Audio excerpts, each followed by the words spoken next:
ఎమ్మెల్యేగా ఉన్న కిషన్ రెడ్డి గారు నా పక్క సీట్లో ఉండేవారు.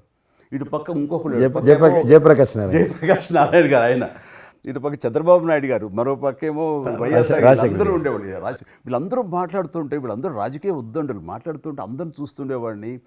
అక్కడ నాకు వచ్చిన షాక్ ఏంటంటే, ఫస్ట్ ఒకళ్ళు దుయ్యబెట్టుకుంటూ తిట్టుకుంటూ అసలు దుర్భాషలు ఆడుకుంటూ కొట్లాడుకునే పరిస్థితి వస్తూ ఇక ఫినిష్ అయిపోయింది, ఇక ఒకళ్ళు మాట్లాడుకోరు, ఇంకా వీళ్ళు దీర్ఘకాల శత్రువులు వీళ్ళు ఇంకా అనే ఫీలింగ్ వచ్చింది. ఇలా ఉంటుందా అనేది.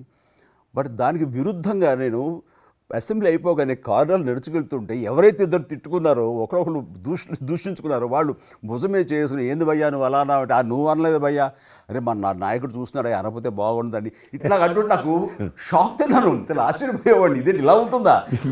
మీ సినిమా ఫీల్డ్ కంటే ఎక్కువ నటులు ఉంటారు, మీ సినిమా ఫీల్డ్ కంటే ఎక్కువ నటులు రాజకీయాల్లో ఉంటారు.